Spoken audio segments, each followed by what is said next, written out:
오늘 주시는 하나님 말씀은 창세기 16장 6절부터 16절까지 말씀입니다.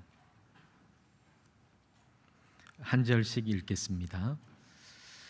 아브라함이 사라에게 이르되 당신의 여종은 당신의 수중에 있으니 당신의 눈에 좋을 대로 그에게 행하라 하매 사레가 하갈을 학대하였더니 하갈이 사레 앞에서 도망하였더라.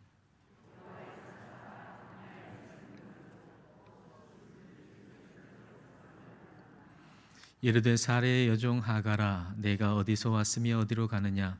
그가 이르되 나는 내 여주인 사레를 피하여 도망하나이다.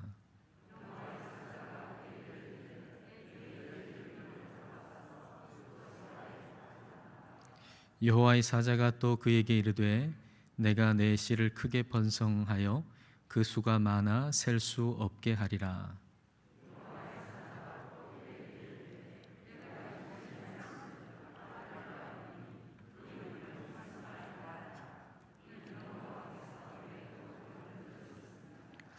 그가 사람 중에 들락이 같이 되리니 그의 손이 모든 사람을 치겠고 모든 사람의 손이 그를 칠지며 그가 모든 형제와 대항해서 살리라 하니라.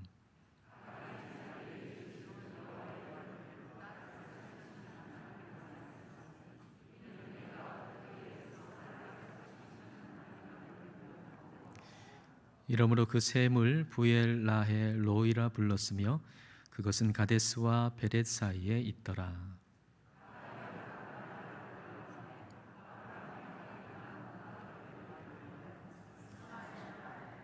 함께 읽습니다. 하갈이 아브라함에게 이스마엘을 낳았을 때에 아브라함이 86세였더라. 아멘. 믿음의 조상 아브라함과 사레가 살고 있는 집에 같이 산다면 얼마나 행복할까라는 생각을 우리는 할 수가 있을 겁니다. 그런데 오늘 본문에서는 전혀 그렇지 않습니다. 그 정반대죠. 살고 싶은 집이 아니고 도망치고 싶은 집입니다. 6절 말씀을 보겠습니다. 아브라함이 사레에게 이르되 당신의 여종은 당신의 수중에 있으니 당신의 눈에 좋을 대로 그에게 행하라 하매 사레가 하갈을 학대하였더니 하갈이 사레 앞에서 도망하였더라. 하갈이 임신을 하자 사레는 이 여종이 이전과는 나를 대하는 태도가 좀 달라졌다고 생각하게 됐습니다. 여종에게서조차도 무시당한다고 생각하니까 이 사레는 정말 너무 화가 납니다. 그래서 남편 아브라함에게 쏘아 붙이죠. 그런데 남편이 좀 회피하는 것 같습니다. 이 여종은 당신 것이니까 당신 마음대로 하라고 그렇게 얘기를 하고 그 문제에서 발을 빼는 것 같은 거예요. 책임을 회피하는 것 같은 남편의 모습을 보니까 화가 더 치밀어 오르는 것이죠. 그 분풀이를 여종 하갈에게 하는 겁니다. 하갈은 그렇게 학대를 받게 되고요. 그리고 그 학대를 견디다 못해서 이제 도망치게 되는 것이죠. 여러분 어떻습니까? 여러분 도망치고 싶지 않으십니까? 여러분의 일터에서 도망치고 싶지 않으신지요? 여러분 가정에서 도망치고 싶지 않으신지요? 여러분이 처한 상황에서 멀리 도망치고 싶은 마음은 없는지요? 그럴 때 어떻게 해야 할까요? 하갈이 어떻게 했는지 생각해 보십시오. 하갈은 어떻게 했나요? 일단 도망쳤죠. 일단 도망을 쳤는데 그런다고 해가지고 문제가 해결이 되나요? 살 길이 막막하죠. 너무 막막해가지고 이제는 진짜 나와 함께 있는 사람이 아무도 없고 나를 돌보는 사람도 없고 정말 아무도 없다고 생각을 했겠지요.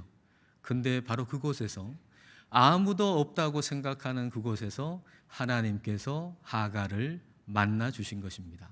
자, 7절과 8절을 보겠습니다. 여호와의 사자가 광야의 샘물 곁 곧 술길 샘 곁에서 술길은 수르길인데요. 수르 광야는 이스라엘에서 애굽으로 내려가는 길목에 있어요. 그러니까 하갈이 지금 애굽을 향해서 이집트를 향해서 도망치고 있다는 걸 알 수가 있죠.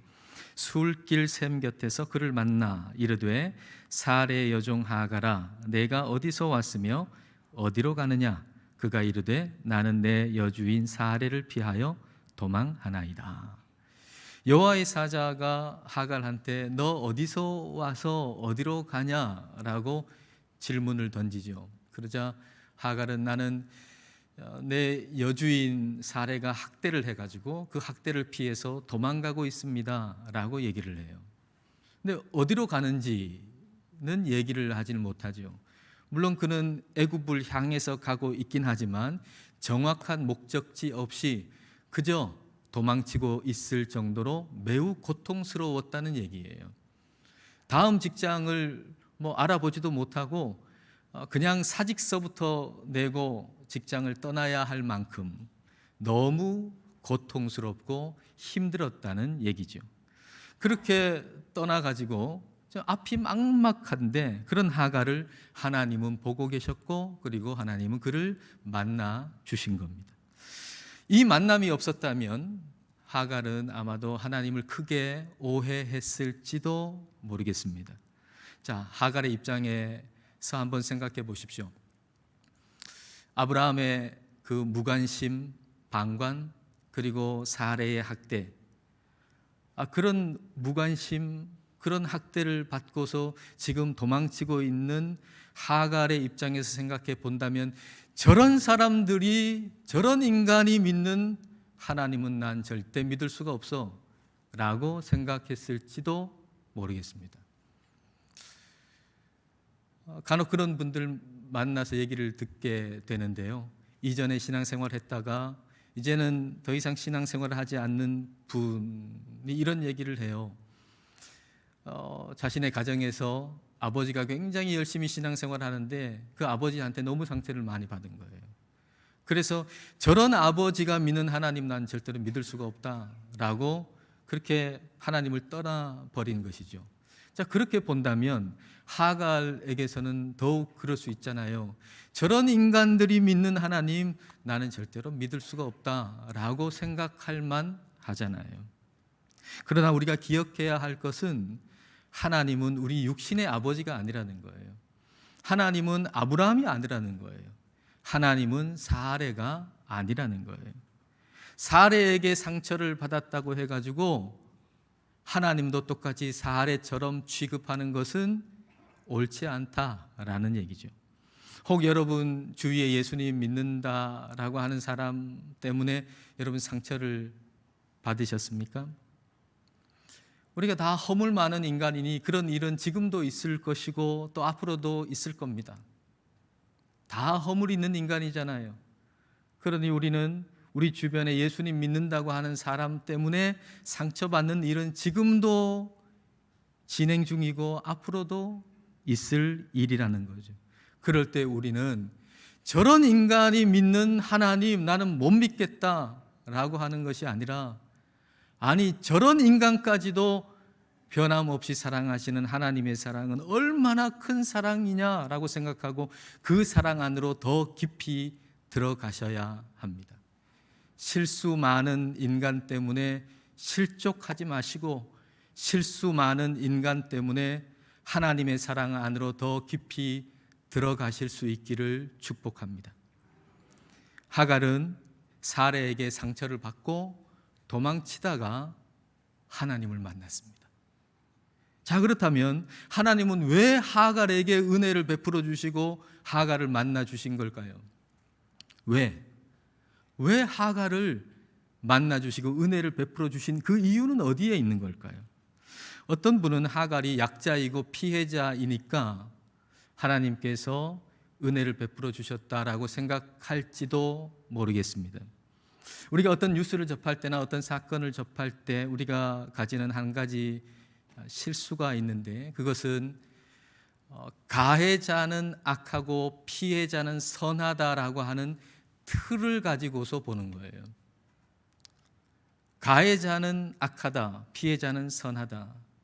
그래서 누가 갑질을 했다 이런 뉴스를 볼 때 사건을 접할 때 제3자의 입장에 있을 때 제3자의 입장에서는 그러면 갑질을 한 저 가해자는 악하고 그리고 피해자 을은 선하다라고 생각하기 때문에 을 편을, 선하다고 생각하는 편을 완전히 들어버리는 것이죠.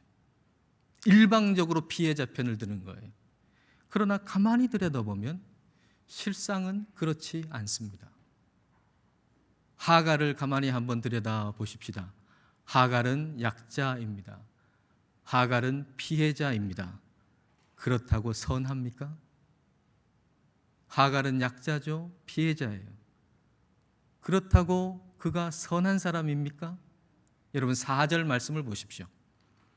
아브라함이 하갈과 동침하였더니 하갈이 임신함에 그가 자기의 임신함을 알고 그의 여주인을 멸시한지라. 하갈이 자신이 임신했다는 걸 알고 이제 그 사라를 멸시하는 거예요. 이전에는 하갈에게 있어서 사라는 여주인이었는데 이제는 그렇게 안 보이는 거예요. 자기가 임신하고 나니까 아들도 못 낳는 여자, 임신도 못하는 여자로 보이는 거예요. 그러니까 좀 깔보는 거죠. 좀 무시하게 되는 거죠. 그게 멸시라고 하는 태도로 나타나고 만 것입니다. 하갈이 견딜 수 없어가지고 도망쳐 나와야만 했던 그 상황을 만드는데 하갈 자신이 일조했다는 얘기예요. 우리 자신이 정말 견딜 수 없어서 도망쳐 나와야 할 만큼 어려운 상황을 만드는데 내가 일조했다는 얘기예요. 다시 말하면 하갈 역시도 죄인이었다는 얘기죠.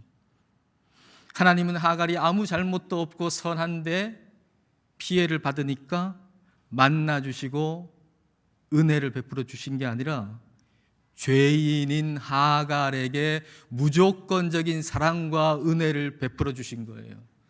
여러분, 저와 여러분은 근본적으로 피해자가 아니에요. 저와 여러분은 근본적으로 가해자예요. 저와 여러분은 우리 자신의 죄로, 나의 죄로 하나님의 마음을 아프게 해드린 가해자예요. 여러분, 저와 여러분 피해자가 아니에요. 저와 여러분은 죄인이며 가해자예요. 아무리 억울하고 아무리 피해를 많이 받고 아무리 어려운 상황에 있다 할지라도 저와 여러분은 그 순간에도 죄인이에요. 그래서 하나님께서 우리에게 은혜를 베풀어 주시는 것은 어떤 이유가 나에게 있기 때문이 아니라 죄인인 나에게 일방적으로 베푸시는 은혜요, 일방적으로 베푸시는 사랑이라는 것입니다. 하나님은 죄인인 우리를 사랑하시고 도우세요. 하나님께서는 죄인인 하갈을 만나주시고 하갈을 도와주셨어요. 근데 하갈을 어떻게 도와주셨는가 한번 볼까요? 자, 9절을 여러분 보십시오. 여호와의 사자가 그에게 이르되 내 여주인에게로 돌아가서 그 수하에 복종하라. 여주인한테 돌아가라는 거예요. 사례에게 돌아가라는 거예요. 그리고 그 수하에 복종하라는 겁니다. 복종하라라고 번역된 히브리어하고 똑같은 단어가 오늘 본문에서 학대로 번역되어 있습니다. 학대라고 번역된 단어하고 복종하라라는 단어하고 똑같은 단어예요. 그러니까 그 여주인의 수하에 가가지고 복종하라는 얘기는 다시 말하면 그 여주인의 학대 속으로 들어가라는 얘기예요. 그 고통 속으로, 고통의 자리로 다시 돌아가라는 얘기예요. 아니, 그 고통이 힘들어가지고 도망쳐 나왔는데 그 고통으로 다시 돌아가라니 이게 무슨 말씀입니까? 도망쳐 나온 그 고통과 도망쳐 나왔다가 다시 돌아가는 그 고통이 다르다는 얘기입니까? 결론적으로 말씀드리면 다르다는 얘기입니다. 도망쳐 나올 때의 그 처음의 고통은 의미 없는 고통이었다면 도망쳐 나왔다가 다시 돌아가는 그 고통은 의미 있는 고통이라는 말씀입니다. 왜냐하면 하갈이 하나님을 만남으로 자기 자신이 새로워졌기 때문입니다. 자, 10절과 11절을 보겠습니다. 여호와의 사자가 또 그에게 이르되 내가 내 씨를 크게 번성하여 그 수가 많아 셀 수 없게 하리라. 여호와의 사자가 또 그에게 이르되 내가 임신하였은즉 아들을 낳으리니 그 이름을 이스마엘이라 하라. 이는 여호와께서 내 고통을 들으셨음이니라. 하갈은 큰 민족의 어머니가 될 사람이지요. 그리고 그 아들의 이름을 하나님께서 이스마엘이라고 지으라고 하셨어요. 이스마엘이라고 하는 이름의 뜻은 하나님이 들으신다는 얘기예요. 그러니까 하나님께서 하갈의 고통을 들으셨다는 것입니다. 그러니까 하갈은 하나님께서 내 고통을 들으셨다라고 하는 위로를 받았고요. 그리고 많은 민족의 어머니가 될 것이라고 하는 새로운 정체성을 받았어요. 하나님에게서 흔들리지 않는 정체성을 받았어요. 그 정체성을 가지고 사례의 학대 속으로 다시 들어가서 받는 고통은 더 이상 의미 없는 고통이 아니라 의미 있는 고통이 될 것이다 라는 얘기죠. 이전의 고통은 서로 다름으로 인해서 생긴 고통이잖아요. 나는 임신한 여자, 너는 임신 못한 여자. 나는 여종, 너는 여주인. 그 서로 다름으로 인해서 멸시가 나오게 되고 학대가 나오게 된 것이죠. 말하자면은 소프라노와 엘토 사이에 생기는 고통인 것이죠. 근데 왜 그 고통이 무의미한 고통이 되는가 하면 내가 소프라노인지 엘토인지 모른다는 거예요. 내가 소프라노인지 엘토인지 모르는 상황 가운데서 서로 다름 속에 있으니까 이게 고통인 거예요. 근데 여주인 사례가 나를 어떻게 대하느냐에 따라서 달라지는 거죠. 이리저리 이끌려가는 거예요. 여주인 사례가 나를 잘 대해주면 나는 좋은 사람, 그 여주인 사례가 나를 잘 대해주지 않으면 나는 쓸모없는 사람. 그러니까 이 하갈은 상대방한테 끌려다니는 사람, 그럴 때 고통은 의미 없는 고통이라는 거예요. 그런데 이제 하나님 만나고 흔들리지 않는 정체성을 받았어요. 아, 나는 하나님 안에서 엘토구나 라고 하는 걸 알았어요. 아, 나는 엘토구나. 하나님이 둘도 없는 엘토로 나를 부르셨구나 라고 하는 걸 알게 됐어요. 그래서 소프라노를 만나도 흔들리지 않는 거예요. 물론 갈등은 있죠. 내 음하고 똑같은 걸 내지 않으니까 자꾸 끌려갈 수 있는 가능성이 생기잖아요. 그런 갈등이 생기잖아요. 그러나 나는 엘토예요. 분명한 정체성이 있어요. 그래서 그 갈등은 의미 없는 갈등이 아니라 더 아름다운 화음을 만들어내고 더 아름다운 합창을 만들어내는 의미 있는 고통이요 의미 있는 갈등이 된다라는 얘기입니다. 오빠 생각이라고 하는 영화에 그 전쟁 중에 활동했던 어린이 합창단이 나와요. 근데 그 어린이 합창단에서 두 아이가 계속 싸우는 거예요.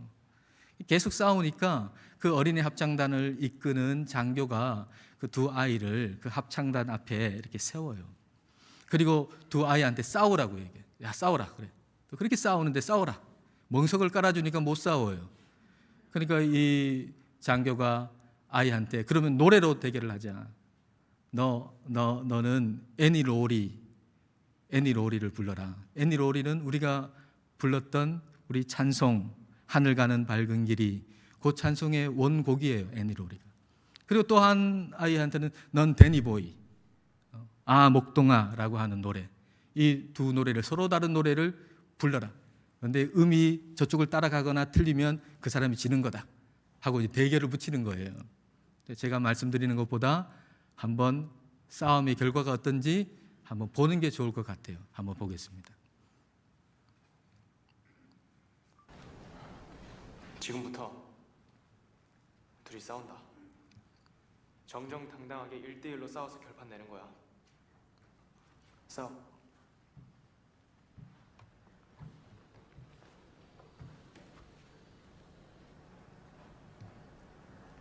좋아. 오동구, 데니보이, 박춘식, 애니롤이 동시에 부른다. 둘 중에 음이나 가사 틀리는 사람이 지는 거야. 선생님, 라 좀 쳐주세요. 쳐도 이 높이로 맞춰서 할 수 있겠어? 네. 하나, 둘, 셋. 아무 날들의 비소리가에 산골짜마다 흘러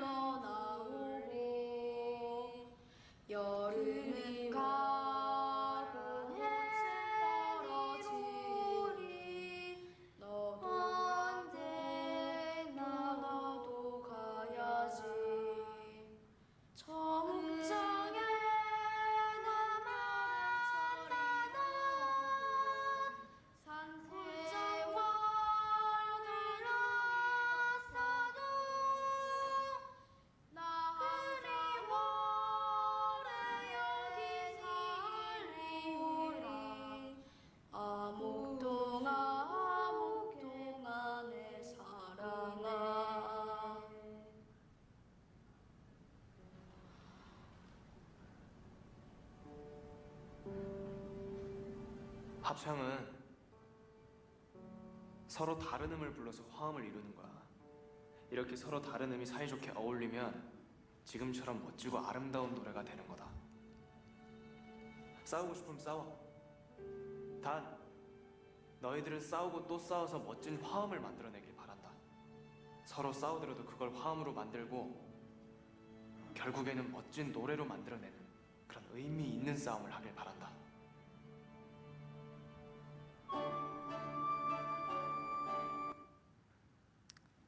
이 두 아이의 모습에서 우리는 사라와 하갈의 모습을 한번 상상해 볼 수가 있습니다. 서로 달라서 의미 없는 싸움을 싸우던 두 사람이 하나님 안에서 의미 있는 싸움을 싸우는 그런 모습을 우리는 생각해 볼 수 있습니다. 하나님은 우리를 똑같이 만드시지 않으셨습니다. 사레와 하갈이 다르듯이 우리 모두는 다 다릅니다. 그리고 이스마엘은 얼마나 다른지 모르겠습니다. 하나님이 만드셨는데 이렇게 다른 기질로 만드실 수가 있을까? 라고 생각할 정도로 그렇게 다르게 만드셨습니다. 자, 12절 말씀을 보십시오. 그가 사람 중에 들나귀 같이 되리니 그의 손이 모든 사람을 치겠고 모든 사람의 손이 그를 칠지며 그가 모든 형제와 대항해서 살리라 하니라.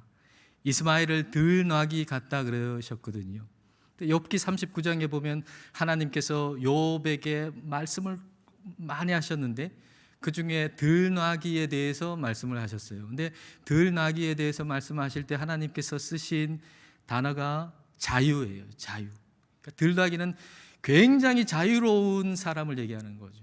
이스마엘이 얼마나 자유로운지, 그 기질이 다른 사람하고는 얼마나 다른지, 다른 사람하고 충돌하고 싸울 수밖에 없는 그런 기질을 타고날 거다라고 말씀을 하시는 것이죠.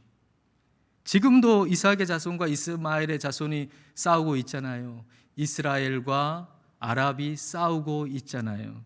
그러나 하나님께서 다르게 창조하신 것은 의미 없는 싸움을 싸우라고 다르게 창조하신 것이 아니라 서로의 다름이 화음이 되고 노래가 되어 하나님을 찬송하라고 서로 다르게 창조하신 거예요. 하나님께서 저와 여러분을 다르게 창조하신 것은, 우리 모두를 다 다르게 창조하신 것은 의미 있는 갈등 속에서 우리의 서로의 다름이 화음이 되고 노래가 되어서 하나님을 찬송하라고 우리를 다르게 창조하신 것입니다. 이렇게 되려면 나를 살피시는 하나님, 나를 보시는 하나님을 만나야 해요. 뜨겁게 만나야 해요. 하갈이 다시 고통 속으로 들어갈 때에 그 고통이 의미 있는 고통이 되는 것은 하나님을 만난 다음에 다시 들어갔기 때문입니다. 자, 13절 말씀을 보십시오. 하갈이 자기에게 이르신 여호와의 이름을 나를 살피시는 하나님이라. 엘로이입니다. 히브리어로 엘로이. 로이라고 하는 것은 본다는 의미거든요. 나를 보시는 하나님, 나를 살피시는 하나님, 나를 살피시는 하나님이라 하였으니 이는 내가 어떻게 여기서 나를 살피시는 하나님을 배웠는고 함이라. 하나님은 나를 살피세요. 하나님은 나를 보세요. 나를 완전히 다 아세요. 나를 완전히 다 아시는 하나님을 만날 때 우리는 그 하나님 안에서 내가 누구인지를 분명히 알게 되는 것입니다. 내가 누구인지 분명히 알 때 우리는 서로 다름으로 인해서 받는 고통, 그 고통은 하나님께 올려드리는 합창을 위한 고통이, 의미 있는 고통이 되는 것입니다. 여러분, 도망치고 싶으시면 나를 살피시는 하나님께로 도망치십시오.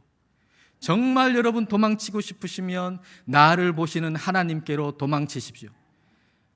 그 하나님께 도망쳤다가 다시 돌아오는 제자리, 다시 돌아오는 가정, 다시 돌아오는 그 일터에서의 고통은 더 이상 의미 없는 고통이 아니라 의미 있는 고통이 될 것입니다. 같이 기도하겠습니다. 이 시간 우리 기도하실 때 학대하는 사례에게서 도망친 하갈을 생각해 보십시다.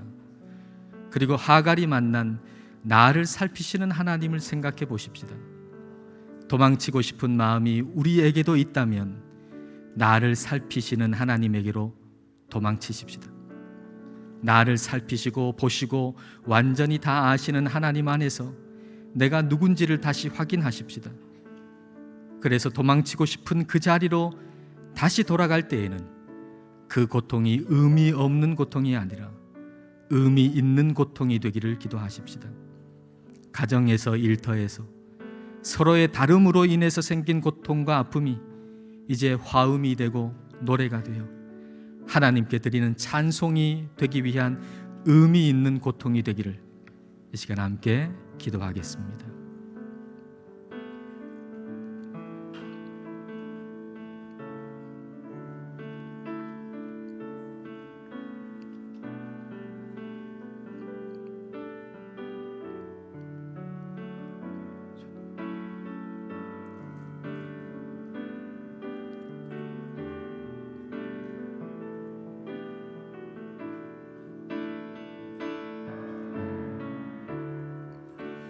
하나님 아버지, 때로 우리들은 지금 있는 곳에서 도망치고 싶을 때가 있습니다.